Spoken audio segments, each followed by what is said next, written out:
অন্তর্বর্তীকালীন সরকারের কাছে আমরা সুশীল সরকারের ভূমিকা চাই না। আমরা তাদেরকে অভ্যুত্থান পরবর্তী সরকারের ভূমিকায় দেখতে চাই। এই বাংলাদেশে খুনি হাসিনার বিচার হতেই হবে। খুনি হাসিনার বিচারের রায় হতেই হবে। খুনি হাসিনার বিচারের রায়ের কার্যকর আমরা দেখতে চাই। আমাদের ঐক্যবদ্ধ থাকতে হবে। তবে ঐক্যবদ্ধ মানে এই নয় যে আমরা কারো অন্ধভাবে দালালি করব। অভ্যুত্থানের 1 জুলাই পেরিয়ে আমরা আরেক জুলাই এসে উপস্থিত হয়েছি, কিন্তু বাংলাদেশ থেকে মুজিববাদীদের ষড়যন্ত্র এখনো শেষ হয়নি। গোপালগঞ্জে এখনো মুজিববাদীদের আস্তানা ঘেরে রয়েছে। মুজিববাদীরা এখনো বাংলাদেশের বিভিন্ন জায়গায় সক্রিয় রয়েছে। এই মুজিববাদ একটি আদর্শ। শুধু আইনি ভাবে এই মুজিববাদের মোকাবেলা করা যাবে না।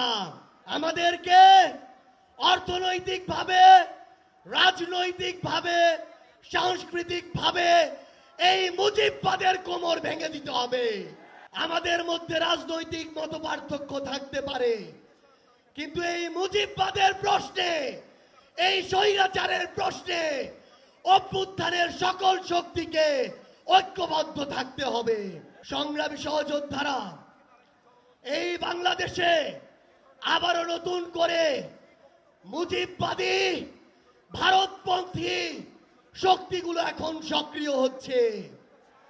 আমাদের মধ্যে মতপার্থক্য থাকতে পারে, কিন্তু এই বাংলাদেশে বাংলাদেশপন্থী ব্যতীত কোন দেশপন্থী, কোন বাদপন্থী, কোন শক্তির আর জায়গা হবে না।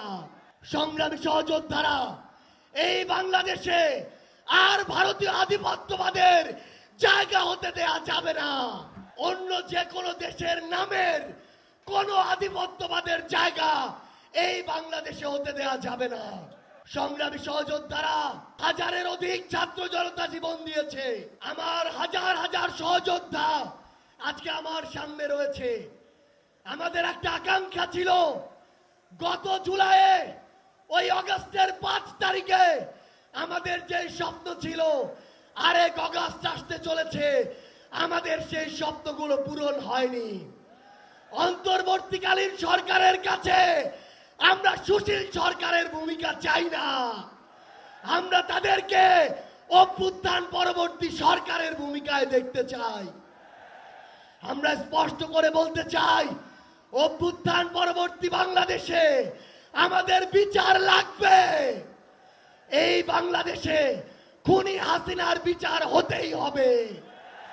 খুনি হাসিনার বিচারের রায় হতেই হবে। খুনি হাসিনার বিচারের রায়ের কার্যকর আমরা দেখতে চাই। আমরা স্পষ্ট করে বলতে চাই, এই বাংলাদেশে বিচার বিভাগকে কোন দলের বিচার বিভাগ হিসেবে আমরা দেখতে চাই না। আইন শৃঙ্খলা রক্ষাকারী বাহিনীকে ক্ষমতার তোষামত করা বাহিনী হিসাবে আমরা দেখতে চাই না।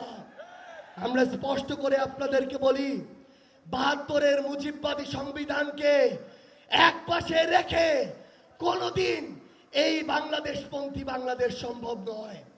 আমাদের নতুন সংবিধান লাগবে, আমাদের গণপরিষদ নির্বাচন লাগবে, আমাদের নারীদের অধিকার আমাদের নিশ্চিত করতে হবে, আমাদের সংখ্যালঘু ভাই বোনদের অধিকার আমাদের নিশ্চিত করতে হবে।